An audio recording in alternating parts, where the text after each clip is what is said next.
昨天开盘之后啊，特斯拉一度下跌5%点几啊，基本上是整个因为 Robotaxi 发售带来的一个涨幅，基本上已经被吃掉了，被跌幅吃掉了。所以我那个时候呢，就开始在想这个事情到底是什么原因造成的下跌。如果是平时啊，3.7%啊，最终的一个跌幅3.7%啊，我觉得是也非常正常，它非常多次这样的暴跌的一个情况，但是这次呢，感觉给人的信心的打击特别大。这个一个 Robotaxi 发售好不容易啊，记得这么多年，终于发售了8%的涨幅，一次被抹干。我想知道它至少是短期情绪上啊有什么样的一个原因啊，至少是短期内想看一下短期内的情绪的影响啊，是不是那种有持续性的影响，就意味着可能下跌还不会停止。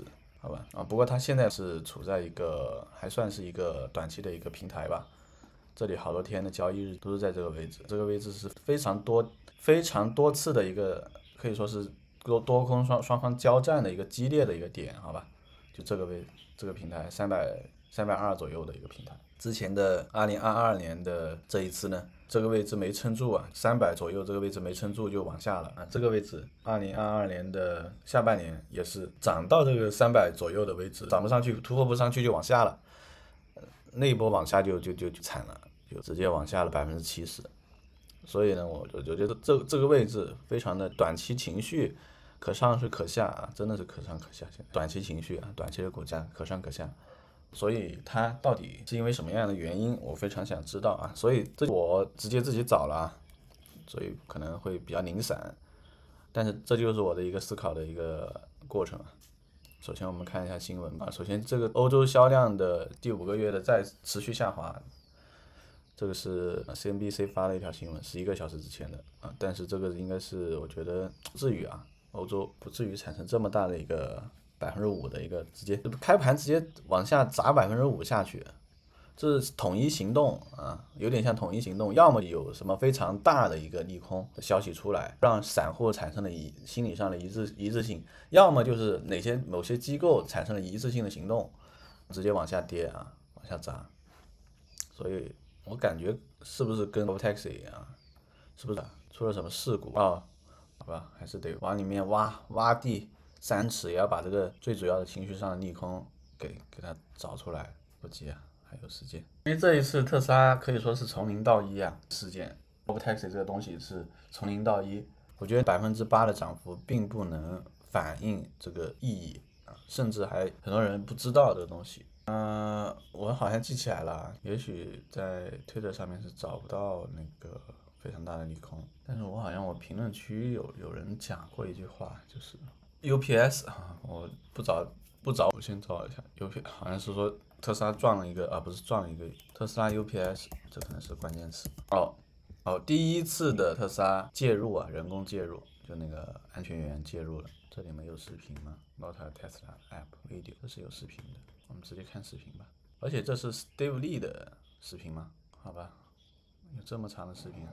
And goes around. Yeah, it's like that maneuver was perfect. It's just like what a human would do. No hesitation, no jerkiness. 边说啊 And ，Steve here's Lee my drop-off spot. 这特斯拉怎么？ Oh, we got an interesting situation. Okay, the UPS car is coming very, very close to us.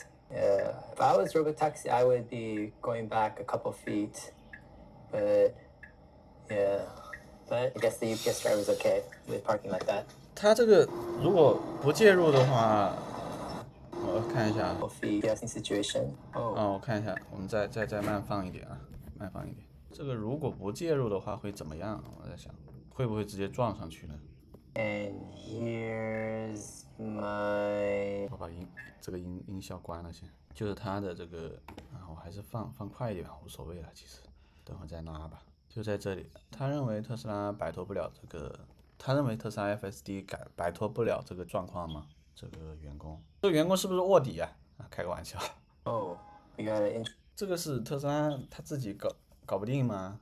我在想这个问题，因为前面这个车它是再往后倒了，已经开始。然后特斯拉这个时候如果它不介入的话会怎么样？我们再仔细看一点，如果它不介入的话，特斯拉在干嘛？ What a human would do. No hesitation, no jerkiness.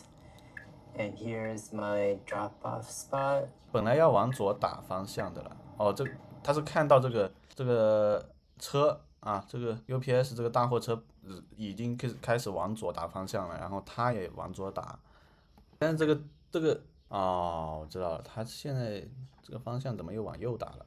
特斯拉的方向往右打了。你应该要么停下来，要么往左打，超过它。不知道这是，我看一下这是红灯还是绿灯，有没有红绿灯 ？Goes on the right.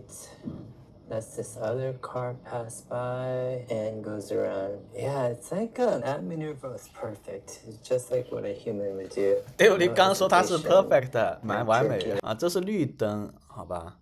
这应该是绿灯。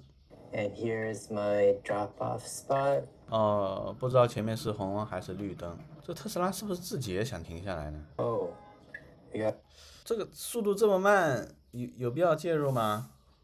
速度这么慢，如果是个人车主啊，如果真的是个人车主想要去测试这台 Robotaxi 啊，这些死忠粉，他可能直接就还往前走个那么半米。Got an interesting situation. 然后看一下他怎么办。我觉得这个特斯拉本来他不介入，他都已经想停了。这个特斯拉本来速度这么慢。Oh, we got an interesting situation. Okay, the UPS car is coming very, very close to us. If I was Robotaxi, I would be going back a couple feet, but yeah. But I guess the UPS driver's okay. They're parking like that. Yeah, decently well done. Yeah, Tesla Robotaxi's off and about. 缓和一下，去逛一下老年人商场 ，Vantage 复古店。Alright, I called the Waymo again. Let's see how it goes. 这个啊，我们看一下这篇文章吧。就是我觉得那个它不介入的话，危险性也不大的，因为它速度非常慢。就是事件经过就是这样 ，Robotaxi 正准备右转，然后靠边完成乘客下车，已打这个转向灯，然后前方一辆 UPS 货车先停下来，突然开始倒车。然后安全员立刻在中控屏下按下了这个 In Lane Stop， 车辆瞬间制动，避免了可能的低速碰撞。然后这是公开记录的首次 Robotaxi 安全员的干预，展示了特斯拉早期试点人机共驾流程如何在不确定性场景下的主动接管啊！不要说这种废话啊！你如果长期以后都要这种人机共驾的话，我觉得就你前期是可以啊，可以这样测试员有一个测试员安全员在这里，但是不要用人机共驾这种词来修饰啊，特斯拉不需要遮羞啊，而且股价已经给大家跌过了啊，说这个 Robotaxi 在无人，另外一段视频中则显示 Robotaxi 在，然后这个呢，技术与责任的探讨啊，就是案例属于路权模糊的边缘场景，倒车车辆通常负主要责任。但前进车辆亦需要避让 ，AI 判断难度大、难度高。他说的是这个 AI 在判断这个责任的难度的时候，那我觉得你不要去判断难度责任吧，你不要去判断责任吧，这个时候你就首先不要碰撞就行了嘛，啊，首先避免碰撞啊，那么你该倒车倒车啊，该停车停车，这个我觉得不应该拿这个来去洗啊，这强洗。但是呢，这个对比参考啊。就是说，另一段相似的视频里面显示 ，Robotaxi 在无人工介入的情况下，对另外一辆 UPS 货车完成倒车、停车、倒车3点掉头，证明系统已经处于处理逻辑啊。当前介入主要处于谨慎。我觉得可以看一下啊，另外一条还是这个链接啊，它是另外有一条视频，有吗？在处理另外一次相似的情况下，完成了一个3角掉头、3点掉头，应该是这里啊，看一下。这里也没有视频啊，就是 UPS 那个车倒车，然后他们完成了一个3角掉头，但他没有发布视频啊。Complete 哦，这个人可能是这个人发布了哦，这个人非常熟悉的 UPS truck 啊。Okay, well let's get out and see what it does. Well, yeah, I guess we're. Oh, what are we gonna do? Oh, Here. oh. What are we gonna do? Okay, well let's get out. Let's get out and see what it does. Now this UPS truck, I don't think they know what they're doing. Yeah. 他们已经到目的地了 Oh, 吗 he's moving now. Let's get out now. Let's get out. 哦，这个这个显示是已经让他们下车了，前面已经堵住了啊，你动不了。See how the Tesla was this week. That UPS truck kind of got himself in a pickle.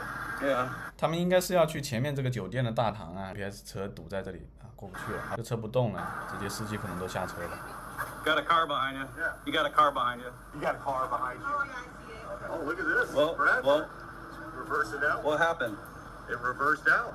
It's like, Well- well, obviously they're not moving, so it reversed out. Well, 这没有什么握的，这已经因为你都没在车上了，你都不知道它是怎么倒车的。但是你如果作为一个想要去澄清刚刚那一条视频的话，至少乘客在车上的时候他是没有点介入键的啊，没有点人工干，没有介入的啊，所以呢，这个叫 case， 这个是专门捕捉边缘情况的，所以可能非常多的传统媒体会去抓取这一段视频猛黑啊，所以可能已经在路上了这些黑文啊，特斯拉下跌。不管是安全员还是说乘客，都会对这种情况比较忐忑。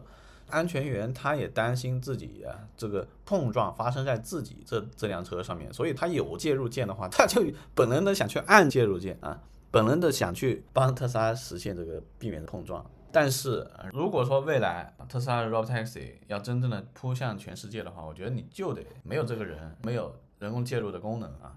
也没有这个方向盘，甚至是没有这个方向盘，好吧？这个方向盘一直左打右打的，其实乘客看的是心里挺慌的。我之前看了而且这驾驶位上面没人，这是一个反直觉的东西啊，特别的反人性，好吧？你本能这里没有驾驶员，你这个方向盘一直在这里啊，动来动去的啊。所以我觉得未来我之前看到他自动驾驶电台，我觉得他视频做得非常好的一位博主。刚刚简单说一下，我们刚刚测了后仰式的这种方式，好像这个 FSD 目前这个 V13.2.9非常不敏感。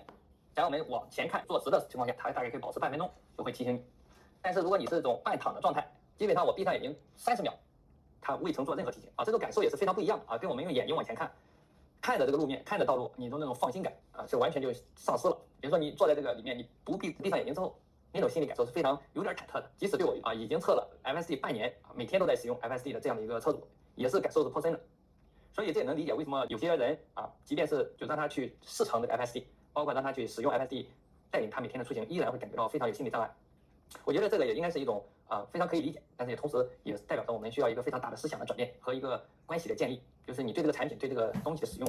我觉得忐忑的心理它不仅是我们思想上怎么样去转变啊，我同意他说的，就是我觉得这个忐忑更加确定未来的无人出租车一定不能要这个方向盘和踏板。如果你是特斯拉 Model Y 的车主的话，你得加入这个车队之前要把这个方向盘去掉至少让它不能动，至少让这个方向盘不要在这里动来动去的。我觉得未来的一个真正的无人驾驶普及全世界的那种玩法就怎么样呢？一个青少年他第一次搭出租车，或者说他第一次坐车，他就是坐的 cab， 一个没有方向盘没有脚踏板的一个车，他本能的就会觉得我应该坐这种车，我不应该去坐有一个人坐在这里去打这个方向盘。你在打方向盘干嘛呢？为什么我就是要做这种像一个电梯一样我按上几楼我就上几楼，就按了那个按键之后我就进电梯，我再出电梯，就这样一种感觉，要给人提供这样一种服务，这才能够真正的去普及到全世界。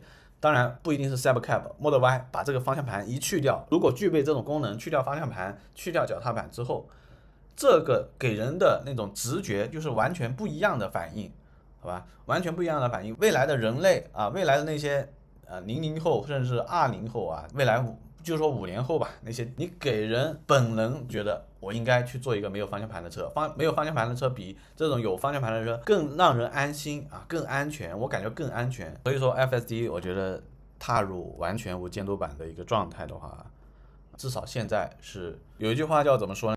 行100里者半90，就你走100里路，你如果只走了90里，虽然后面只剩10里路，但是后面可能你需要付出的时间或者说付出的努力可能跟你前面走的90%是同等程度的努力。但我只能说希望特斯拉快速的去拿掉人工介入的这样一个备选项，把人工接管这个功能给去掉但是因为这一次视频是 Dave 力发的，这是非常有影响力的一位特斯拉博主，可能这次免不了被媒体去狂黑。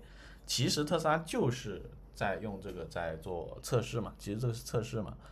那么还没有拿掉方向盘之前就让他黑吧，我觉得就让他黑或者说你该介入就介入不用管那么多该介入就介入媒体想怎么黑怎么黑。